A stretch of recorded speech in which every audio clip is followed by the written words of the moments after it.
Hey guys, Chelsea here. Now in this video, I'm actually going to be talking about something. It's kind of like a theory I've got, but really it's kind of important, I guess. But basically, it's what I call the enlisted cycle. Now, basically, if you don't know, I'm going to pull up a thing right now on the screen right now. This basically will be essentially what I mean by it, but I'm going to explain it now. So the first thing, as you can see here on the thing, the top. Basically, the further down on the cycle it is, that's basically the player base numbers. Now, as you can see here at the top of the cycle, you saw at the top of the cycle, there was just it was said that's when the new update drops. Now, if you don't know, Enlisted basically has a cycle of I would say every 2 to 3 months. This cycle continues, as you can tell by the battle pass, because I don't really care. But the cycle basically goes every 2 to 3 months, depending on the battle pass. Now, the first pass, of course, was when when an update will drop. So, for example, Stalingrad, the weapons update, Tunisia, Berlin, all of that stuff.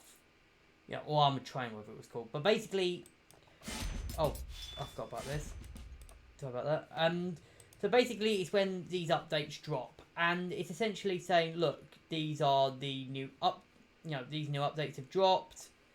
You can buy, you buy, I don't even know how to describe it basically, but basically the update has dropped and you've got some, and basically, you've got something to play, you got fresh new content. It doesn't matter, even in these campaigns, you've got, for example, in Normandy, you've got the MG34 and this thing.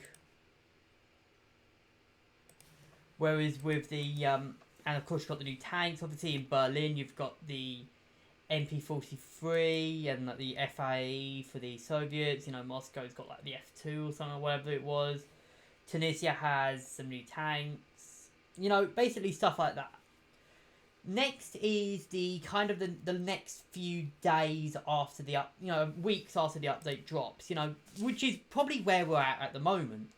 People are like, yeah, the update was great, but we're probably not. We're probably going to, wait for the next update.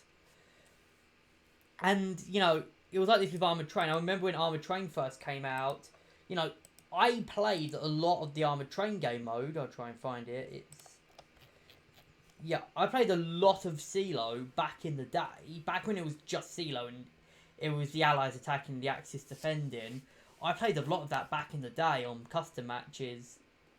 Nowadays, I play it every now and again, but nowadays not as much as I used to. Then you move on to the 1 month, which is just after, which is like people are like, the content's getting stale and, stuff like that. Then you move on to the 2 months where people are like, can we have a new update? Now, this was basically what pre-Stalingrad, we were basically stuck in limbo. And it's usually when the battle pass is at its last, couple weeks, and then you get to the announcement of the next, the next stuff gets announced, stuff like, Stalingrad or the new weapons and stuff like that. And then it'll go on to the new update and the cycle continues. Now, honestly, unless they change how they release updates, this is how the game's gonna be. Like, you're gonna have...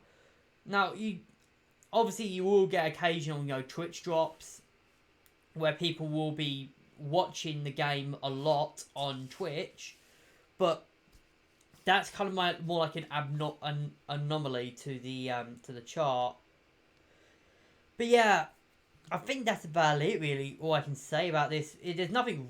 I mean, the cycle is kind of a bit meh, I guess. Like obviously you get stuff like when the new updates are going to come out and stuff. It's easy to predict when the updates are going to come out. But yeah, I don't know. Leave your thoughts in the comments what you guys think of this. But this is just from my observations, my experience. So yeah, and yeah, I'll see you guys in the next video.